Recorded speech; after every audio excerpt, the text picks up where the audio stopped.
Welcome to the Impact Business Show. I'm your host, Annalise Warren, a marketing agency CEO, business strategist, digital marketing mentor, wife, and mama of 4 little ones. Stay tuned for conversations with successful, purpose-driven business leaders, as well as practical marketing strategies that you can action right away. We are here to help you master your marketing, build your business, and change the world. So let's get into it. Welcome back to the show. Today, I am interviewing Michael Buzinski, who is the CEO of Buzzworthy Integrated Marketing. He is a lifelong entrepreneur, digital marketing thought leader, and best-selling author. Dubbed a visionary marketer by the American Marketing Association, Michael's sole mission is to help entrepreneurs avoid the time drain and frustration of managing profitable digital marketing campaigns. Buzz, as most people call him, has simplified digital marketing success, yay, with the rule of 26 and is on a mission to double the website revenue of service-centric businesses across America and hopefully Australia too, for those of you who are over this side of the pond. Welcome to the show, Buzz. Thank you very much, Annalise, for having me. So that's kind of the official version. Would you mind just maybe telling us how you got into this what you're doing now? How did you become visionary marketer? You said this was only an hour-long conversation. Let's do the short story. Oh wow. I fell into marketing at a young age, and through my aspirations to be a rock star and all the other things that I've done, I've served in the Air Force, United States Air Force, and whatnot. I actually started my business proper as a recording studio back in 2005, and it grew into a media production company, and that eventually morphed into a creative agency. It's full-blown, like your normal high-end agency type thing. And then a few years ago, I found out how miserable I was, not getting to do marketing anymore. And so I blew up my company and I reorganized everything. And now I focus strictly on digital marketing for service-based businesses. And I chose service-based just the fact that I love people, and the concept of marketing people is much more interesting than inanimate objects for me. Great. Well, you are in the right place, Buzz. So talk to me about the rule of 26. So this is your new book. What is it? What is the rule of 26? There we go. There's a nice picture of it there if you have video. Yeah. So the rule of 26 is a streamlined website marketing strategy for service-based businesses.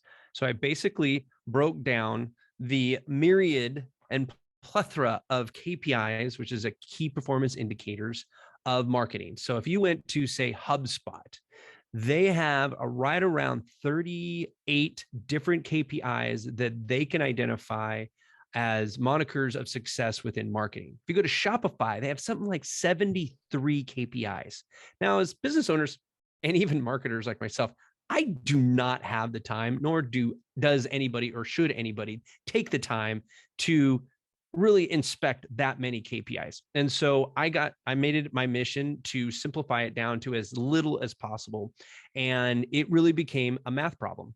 And I stumbled upon 3 KPIs that if you increase each by 26% will give you a compounded effect of 100% more revenue from your website. And so the rule of 26 simply states that if you increase your unique website traffic by 26%, your conversion rate from your website by 26%, and your average revenue per client from your website by 26%, you'll have a compounded impact of 100% more revenue coming from your website. And once you've done it once, you can do it a second time, which will effectively quadruple your revenue. And from there, you now have the blueprint and a literal gas pedal to the scalability of your business. Can you go through those 3 things again, please? Can you just look like those? So we have the unique traffic, so human traffic by 26%, the conversion rate, how many people that come to your website actually reach out and do something profitable. And then your average revenue per client. How much sales are you garnering per client that come from your website? Got it. So then with that, and that's amazing. That's great that it's just three simple things, right? Well, we say simple. We're going to We dive say in. simple. It's simple.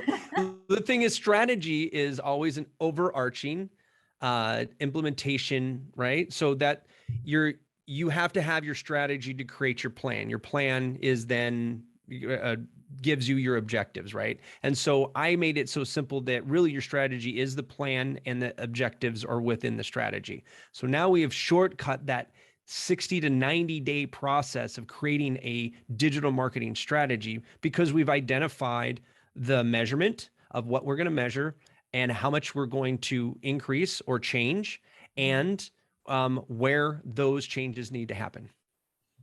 Okay. So let's dive into each one if that's okay. Sure.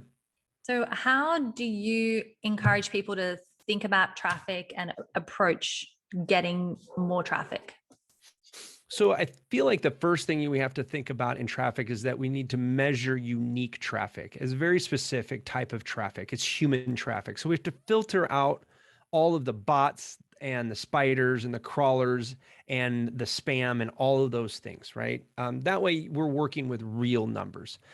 Most of my small businesses that I work with, they'll say, oh yeah, I get like 900 to 1500 to 2500 people to my website. And you're just like, are you talking people or are you talking hits? Right? Because the bots are out there to see, what's going on to take back to their aggregators so that they have good directories like Google and Yelp and all of those things. Right.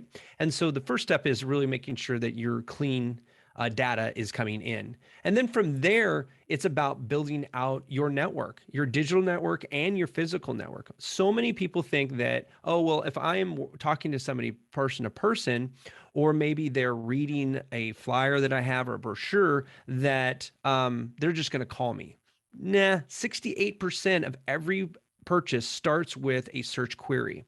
So that means that either coming, if they're coming from your website directly, so if they have your business card or whatnot, that's great. That's good traffic, right? From your queries, that is where your SEO comes in, search engine optimization. That's organic, right? There's other ways to get there. You can use your social media, but really your social media is going to be repeat traffic. The studies have shown that organic search traffic is 7 times more profitable than organic social media traffic, meaning that the traffic that comes from a search query has a 14% chance of actually making a purchase once they've landed on once they've converted from your website, versus a 2% chance of spending money with you if they land on your website through organic social media outreach. So those are 3 ways that we look at starting that 26% increase. Thank you for explaining that. I think the concept of real traffic versus everything else is something that people who aren't familiar don't even think about. So I think it's really valuable to mention. Let's dive into number 2. So we're driving traffic. We are through search or through whatever platform we can kind of get people to our website. That's fine. But if 1,000 people are coming to our website and no one's buying, or no one's, getting on the email list, or whatever the objective is, how do we look at those numbers? How do we know if we're converting at the right percentage? What can we do to increase it? Sure. That is the magical question. Conversion rate optimization is the most mystical science of website marketing. And I find it a very interesting and challenging part of my job. But it really boils down to today. It used not be this way, but we really have to take a look at our website from the point of view of the user. So many times I run into websites that for service-based businesses that all they talk about is themselves. And they think that, well, if I show them how impressive I am, then they'll want to reach out to me.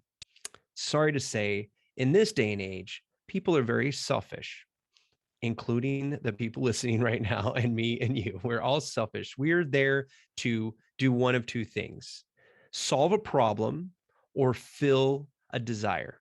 It's the only two things that matter. Okay. And for service-based businesses.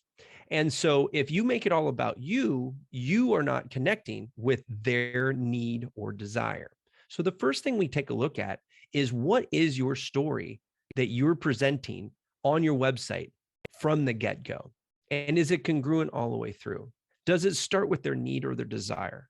And then do you present a plausible solution to their problem or an attractive solution to their desire?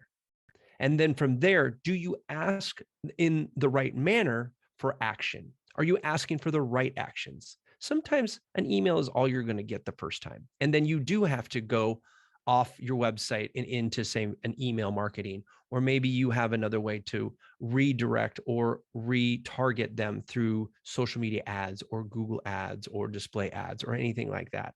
There's all these other tactics. But that first time that they're there, you're trying to get some connection with them. And the first way to connect with anybody is to talk about them. And so that's really the first step to conversion optimization. Yeah, that's really good to think about. And you're so right. I think it's the hello puppy. I have a puppy. Sorry. The mailman just came today. It's more than okay. So yes, I think that's definitely something I experience is, we're great at bookkeeping or whatever it is. And we think that as soon as we've set our website up and we show people how great we are, that the floodgates are going to open and that people are going to be calling us because we're so fantastic. And that is kind of step number one, is like, no, it's actually not about you at all. It's about you. Even your about page is about you, but not really about you at all. No, and so, you are a means to an end. Exactly. Yes. And so what kind of numbers should we be looking at? Do you have guidelines or ranges that you direct your clients to say, like, anything below this is kind of, we really need to work on this? I know we're trying to increase it by 26%, but where do we know that we're like in the red, or we're like, okay, this is like kind of an average range, we're okay, but we want to optimize, but we're not coming from behind. Right. So there are averages for every industry. So, but they range anywhere between, a good conversion rate is anywhere between 2 to 6%. So for every 100 people come in, 2 people, real people coming into your website, 2 of them are going to reach out to you. That's an average for some industries. I've also had, 29% conversion rates for some of my clients.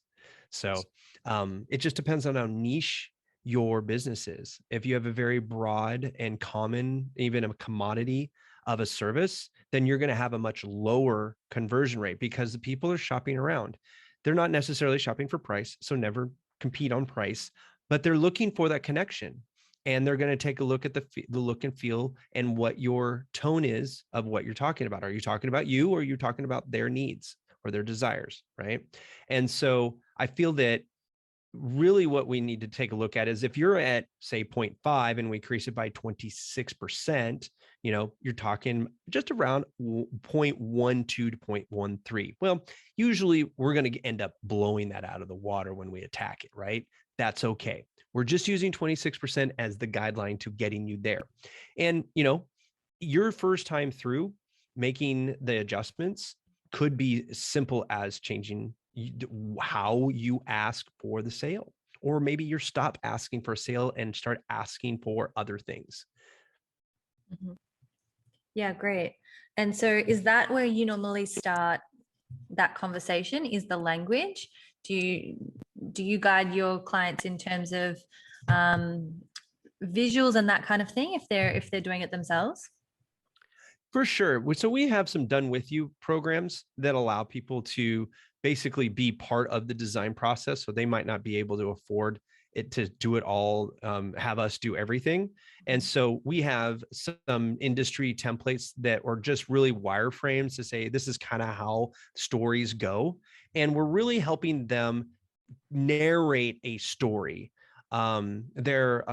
Donald Miller wrote a book called Story Brand, and he does a really good job of really making it about the client. And then we take that story brand and then we create that into the script of your website. So if you went to my website, for example, the first thing we say is website marketing for service-based businesses, right? But then the second thing, that's in the header. We have to have that because you got to know where you're at, right? The second thing you see is an I need banner. And it literally has 6 things that you could need immediately. You're like, I need search engine optimization. Boom, done, right? I need social media management. Boom, done, right? But if you don't know what you need, the next thing I talk about is that most service-based businesses don't see a profit from their website. And so we utilize the rule of 26 to show them how their website can be a predictable form of revenue for their business. And then from there, we talk about how we work with people, the do it yourself, done with you, done for you. And then a little bit about us, and then a lot about what other people say about us. And then we ask, hey, you want to have a talk? Let's talk. Awesome. So is that the call to action that you encourage most service-based businesses to have, is that let's have a conversation? It depends on your business, but you're either scheduling an appointment to talk. Let's just have coffee. So I have a financial advisor that we mix them back and forth. And you'll see on my website, we mix it back and forth. For our software services, it's try it out for free or schedule a demo. Try them all out, right? There is no one button that does all, right? And in all situations. And even for the same service, depends on your mood, right? Like what type of personification do you put on your company? Are you a conversational company or are you a transactional company? Either are fine, because there's people who are very transactional in how they get their services, and other people are a little more relationship driven. And so having them out there competing for the right type of client, you really are using your website to attract the best client for you, not just any client, because not all money is good money. Yes, so true. I haven't heard it said like that, but yes. And I think that too, when people are kind of in that earlier phases, it's like, I'm just going to help everyone. Like, and then once you begin to work with people, like, oh, that was hard work. And like, that client was, and I think then you kind of begin to filter. Yeah. When we first start business, we definitely take anything we can because we got to pay the bills. I can do that. That's kind of semi-related. I'll learn how to do it. And what happens though, is then your business grows into this monster of always, you ever been to one of those diners? Last time I was in Australia, I was at a restaurant and it had 6 pages of food I could choose from. And the booklet was like a 17 by 16 menu. And I was just like, so much food to choose from. And it's like, how do the cooks even keep track of everything they possibly could cook?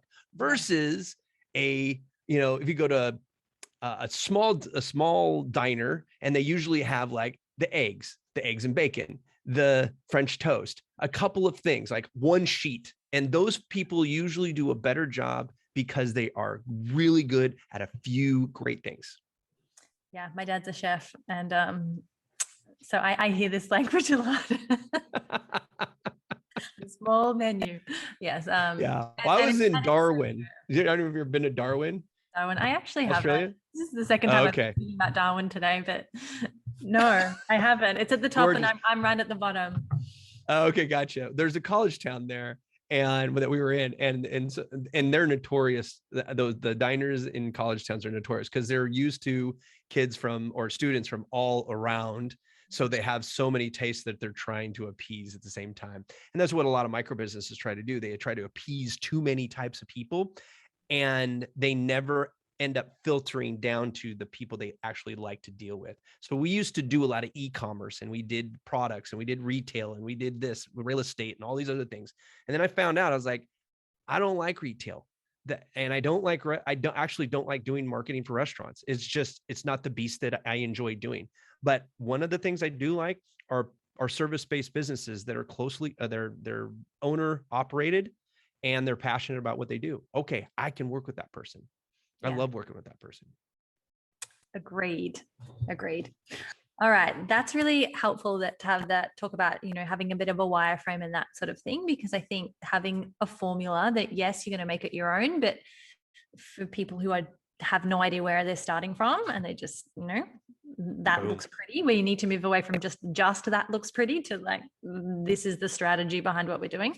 I think that's really helpful. So hop on over to buzzworthy.biz, and then you can check out exactly what Buzz was talking about. And let's talk now about revenue. Yeah, number 3. How do we do this? How do we increase our revenue, or are we upping our prices? Are we packaging it? Like, how are we attacking this part without scaring off our current clients or pricing ourselves out of the market? Okay. So we never price ourselves out of the market. We might price ourselves. We are just not offering enough value for how much we're charging. So that I want to start there. Okay. And then we'll work backwards. Perfect. Excellent. Okay. All right. So if you want to charge more, then you have to build more value, plain and simple. Right. And that doesn't always mean you have to do more work. Right. What's valuable to your perfect client might be something that doesn't cost you anything and might really be considered not valuable at all for you. Like, you're like, what? That? Oh, yeah, sure. It's yours. Right. And they're going, oh my gosh, thank you so much. You're so awesome. Right. So you got to find out, what does your perfect client value? And then your second one was packaging it together and getting something that is more palatable at a higher price, right? 26% is not a lot to increase your prices. So we're going to go back to the first one you said, which is increase your prices. Most service-based businesses haven't increased their prices in 4 to 5, 7, 10 years. So if you've been in business for a while and you've been spinning your wheels going, why do I seem to always be working so hard? And I get to a point and it feels good, but then I burn out and it comes back down. And then I'm in this seesaw, blah, blah, blah, blah. It's because your prices are the same and inflation keeps going up. And so you're working harder for less money every single year that you don't. So looking at what your competition and being price sensitive, but don't compete on price. Right. And if you have been increasing your prices incrementally, then take a look at the other pieces that we just discussed: packaging, creating more value, all of those things. Another thing to look at is, what is the recurring revenue that you're missing out on? So many micro businesses look at things transactionally, especially like graphic designers, maybe even a hairdresser. But just as an example, instead of saying, oh, I'll do a really good job, they'll come back to me, versus get them on a system or a retainer, if you will, that keeps them coming back, that encourages them to consume on a regular basis. You have now increased the average revenue over time, right? So it didn't mean that you had to increase your price. It just means you increase your frequency of how often you're serving that client. Yeah. Yeah. Great. Yeah. If they can come every 7 weeks instead of 8, or every, Right. Give them a reason. And if there's not a reason, then you need to take a look at some other options. Yeah. I think that's a really great way to think about it. But, and I think that you're 100% right. If we are solving a big problem, then that is worth something. So think about those things, those value adds that you can add in. So the Rule of 26 book, it goes through those 3 things. What else did you want to tell me about the book, Buzz? The book itself is just that. I mean, it is literally 117 pages. And so we touched on just a small handful of the tactics that go in here. It takes me literally 1 page to lay out the actual rule and the rest of its tactics. So if you want a how-to guide, not necessarily a step-by-step, but at least idea starters, tactic starters, and ways to look at what you're doing a little bit differently and seeing how you can maybe even sharpen the pencil a little bit, or maybe just get a bigger pencil. Sometimes it's just maybe we need a pen instead of a pencil, those types of things. Other than that, it's a quick read. It's like 2 to 3 hours tops, and then you can read back through it over and over and over again. The jargon that gets put in my books, because it is marketing, there is a glossary. So you will never be left in the dark. I usually will explain it in the text, but then I also reference it in the glossary just in case I missed one or two. mentions of a big word or a acronym or anything like that. Perfect. So is the book's out now, Buzz? Yes, it's on And Amazon. Amazon's the best place to get it. Is the only place to get it, an ebook or paperback. We are working on the Audible version of it, but it is fourth quarter, and this is usually my unwind time and planning for the next year type of thing, and deciding when next year I will read the book. So, Fourth quarter. so Oh my gosh, you're totally right, but it's still like still surprises me. I'm like looking, going 20th of October. It's 2 months till Christmas. What? right, yeah. Well, and then I'm going on a holiday, and I'm getting married, and I'm entertaining for Thanksgiving here in the US in November. So I have very little time to myself in the next 2.5 months. So Oh, congrats. How exciting. thanks. Okay, so let's talk about, like, we've heard all of these things. This is things that we can do ourselves. When's it time to handball it? When's a good time to hire someone who's going to do this for you? If marketing is not your gig, like you're not the marketing guru in your company, and you don't have anybody else doing it for you, you really need to look for help outside your company. Otherwise, you are just stifling your growth. And that goes with anything in your business: accounting, legal, HR, payroll, any of that stuff, right? I feel that my success came from getting people who knew how to do things faster and more efficiently and more accurately and more effectively than I could, as soon as I possibly could afford it. And the great thing is like, you have people like me in pretty much every industry that will show you tools on how to reduce the amount of time it takes for you to get things done, so that you can then start squirreling away money to be able to hire somebody to do it for you sooner than later. So it comes down to, when do you want to grow, and how soon can you afford to put a professional in charge of taking control of your growth? Yeah, well said. Because I think that's the thing that the people piece is the bit that people think that they can't afford, or they think they have to grow first before they get the people. But often it's actually the people that let you do the growing. They give you the space to be able to grow. Bandwidth, right? Yeah. And if you got 20 clients right now, how would you service them? Like, you wouldn't be able to. You need to have that person ready and trained up in whatever that is, and actually managing that thing. So and the sooner you can do that. And the thing is this, like, one of the things when I reorganized my company, I used to have 25 employees, 13,000 square foot facility, downtown Anchorage, Alaska. Everybody loved to work there. We had great views of the mountains and blah, blah, blah, blah, right? And I thought I'd made it. Multi 7-figure creative agency, talk of the town, blah, blah, blah. I was miserable, right? People are not going to make you happy. Systems will make you happy, right? And you need competent people to either create those systems and exercise them for you, or you need to create the systems and then put people in place to do them for you. One of the two, right? Either you create the systems or you hire somebody to do it. But the next level of that is, it doesn't have to be a full-time person. Shoot, it doesn't have to be a W-2 employee. It could be somebody fractional. I get hired all the time to be the chief marketing officers for companies who can never afford me as a full-time employee, ever. No matter how big they got, they probably would never be able to afford me. Okay. But at my fractional rate, they can, and they will grow with that much better than they ever will trying to figure out what to do with a 40-hour-a-week employee called the chief marketing officer. yeah. Yeah, I think now we still sometimes are really stuck in that traditional kind of model, and less that has to be the case. And we can look at fractional employees and contractors for certain things, or someone to help you set up the system and then you manage it, or you get other people, in your team to manage it. So yeah, I think making sure that the foundation is right, and you have all the right people, so that you don't have to do everything. You can't possibly grow if you're doing everything. Right. I have a client right now. He is a CFO, right? And he's actually hiring himself out as a fractional CFO. Okay.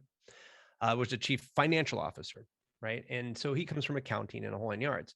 Social media is not his gig, but he can't afford for us to do all of his social media. It's too new of a company. He just broke off with a firm and he's striking out on his own, right? So he's brand spanking new. But he has an assistant who we can coach up and help make that at a fraction of what it would cost, that will get him where he needs to be until he can afford that higher end content marketing piece, right?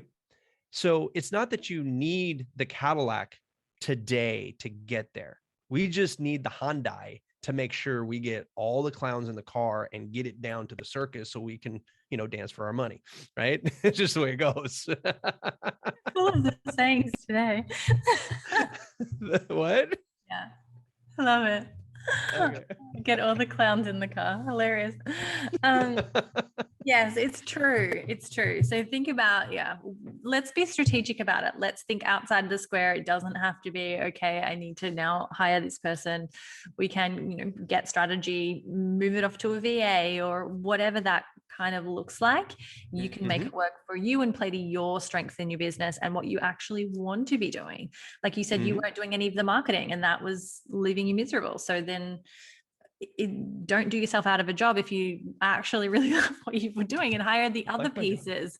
So there's no one size fits all. And you can build a business that you actually will enjoy running for the longer term. So, right. And I think it really comes down to how big do you want your company to be, right? Don't grow for growth's sake. Believe me, I went down that road and I thought that's what you did. And that at some point, at so many zeros behind the revenue number at the end of the year would make you happy. And it's not. It's the style of business and what does the business do for you? The business needs to work for you. And so if you're not somebody who wants to manage a bunch of people, then maybe a bigger company is not going to be for you. And in that point, then you're going to have to take a look at your business and say, what type of service can I provide that will allow me to just be me and not a lot of other people? Maybe a VA, maybe an assistant. Yeah. And maybe I'll have an accountant do some of my books. But other than that, I want to only work 30 hours a week instead of 40 to 60 hours a week. Okay. Well, then you can only be so big if you don't want to hire other people to do more work for you. Right. And you have to be okay with that. Yeah, exactly. Yeah. I think when I was getting started, I started like going for it and I was surrounded myself with people who were building their agency and they didn't have kids and they were like, working all hours and then they were growing so much and I was like, but I need to, and then I was like, hang on, why did I start this? So that I could work 3 days a week? Okay, like scale it back. Like that's not my actual, that's the wrong mountain for me. And I had to then be okay with that. In not striving and wanting what they wanted. So yes, it definitely has to be good for you. I have a friend who started his marketing firm right about the time I did. We both started within the year of each other and we both wanted to grow big agencies. That was our goal. When I finally got into the agency world, right? He now just works from home and he takes on a top 7 clients. But he does a percentage and he only works with certain types of dentists. So he is very, very, very, very niche, but he still brings in, $80,000, $90,000 a year with what his wife does, puts the household in a very good place. And he gets to spend a lot of time with his daughters, right? Yeah. Boom, done. Right. For me, a little different. When I rebuilt mine, I built it all the way up and I just said, I just don't like all the noise. And I wanted to get back to marketing. So when I rebuilt it, I thought I was going to be that guy. I was like, I'll just take 10 clients and I'll be okay. I'm like, no, I'm not a technician. I'm a strategist. I am a leader. I like having a team around me because I love the fact that more heads are better than one. And so I rebuilt it, but I just made sure that what it took from me was working for me, not it just taking for take's sake. Yeah.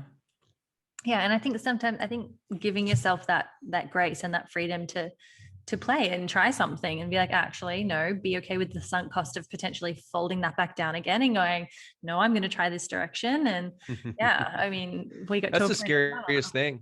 It's really scary. And it's like, right. Yeah, to say like to fold down a good thing. That's right. Yeah, it is. When you talked earlier, you were talking about, we said, no, not all money is good money. When I was really young in my business, I had a really big client that was a mixed martial arts promoter, and they had printing and graphic design and all the other things. So they were using all of our services, but I wasn't even making money with it. I was actually trading some of it for exposure, trying to figure that out. And it was the most stressful client we ever had in that era of our business. And at one point, the owner decided to go a different direction that was a little closer to where she lived, because she lived about 35 minutes away from where my office was. I thought I was going to be devastated. I had to find out then that I should have fired her a long time before, because within 3 weeks, I was breathing again. I wasn't having to do the choke point every month of like, oh crap, she's going to wait to the last second to get everything, and we have to jump through hoops to make that happen. Then I started looking at the money that wasn't coming in, literally wasn't coming in. And I wasn't putting out the man hours and all of the material that it took to service that client. And then I also took a look at how many clients I didn't get from the exposure. Exposure does not pay the bills. And so I had to learn the hard way, because I serviced that client for like 3 years. And I'm like, if I would have let go of that client the first year when she was being a pain in my butt, Yeah. what would I look like right now? How many hours, all the opportunity costs that came from chasing bad money. Yeah. I think maybe it was probably 12 months ago now, we got everyone to track every hour that they were spending on every client, and then broke it down at the end of the month going, this client brought in this much, but so what was basically our actual hourly rate for that client? And it was so surprising. I was like, oh, okay, why are we not doing more of that? Services. Why are we wasting our time over here doing this? Like, yeah, so it was a really good kind of experiment and an analysis to figure out, like, okay, these ones are moving over here, or like a reshuffle. But Right. it took me like And, 50 right. And sometimes it was like, oh, well, we got them on a flat rate and they're taking more resources than we thought. Well, no client's worth losing money for. So going back to them and saying, by the way, the scope of work is taking a little bit more time over time than we thought. And so in order to continue this great service that you love, this is the new price. And if they walk away, let them be okay with it, because the time you have just opened up bandwidth for better use of your time and a much more profitable use for your resources. Yeah, so true. Thank you so much, Buzz. I think that's a really valuable conversation to have, and kind of the things that don't get spoken about as much is actually the realities of profitability and choosing your clients and being okay to break things like you did, and restructure. And maybe you don't have to throw it in the bin. Maybe, like you did, there's just a different way to kind of organize things, and so that you can have the best of both worlds. So exactly. And everybody's going to be different, and every business is going to be different. And so if you can learn from other industries, even, borrow from other industries of how they do business, and sometimes that's the answer, right? And so I really appreciate you having this conversation with me, and I hope that your audience got great value from it. yeah, thank you so much. Is there anything you'd like to leave them with? Any last tips, put you on the spot, last reminders? Man, we had so many gems today. I don't know. Wow. We got the rule of 26, and we've got all of the trajectories of business can go through, and all of the idiosyncrasies of our own mission and mind and passion and all those things. But I really feel that if I had to say one thing, is that you have to follow what's authentic to you. And if the business is not working for you, you're doing it wrong. And find somebody who can help you do it right. That is the biggest thing. You don't have to do it by yourself. Get people around you. You might take a hit at the beginning. Believe me, I've done it. It's scary, but it is so much worth it. I will be away from my office for 2 weeks. I will not be answering emails for 2 weeks. I could never do that before. And it took me 2.5 years to get to this point after restructuring, but it's here now, and I can do that. And my clients get better service because of it. So it can be better if you're miserable. Yeah, I think that's the thing as well. Yeah, we don't think that they'll actually benefit from it, but everybody benefits from it, especially them. So Buzz, all of the links and everything will be on the show notes, but do you just want to quickly tell people where's the best place to get in touch with you? All things buzzworthy, go to buzzworthy.biz, BUZZWORTHY.biz. You can get my book there. You can also look up The Rule of 26. That's a rule of 26, the numbers, on Amazon, and everything else is on the website. Wonderful. Thank you so much again, Buzz, for taking the time. I really appreciate you being so candid and sharing your wisdom and showing how we can really use the rule of 26 to double our website revenue. Thank you so much. No worries. Thank you. It was my pleasure. Thank you, Annalise. Thank you so much for tuning in to the Impact Business Show. 2 things you should know before you go. First, come and join the party. I'm live with free marketing training in the Social Marketing Method Facebook group every single week. That's where you can ask questions and get the answers you need to simplify your strategy and amplify your income. Go to annalisewarn.com/group to join and come and network with an incredible community of like-minded business owners.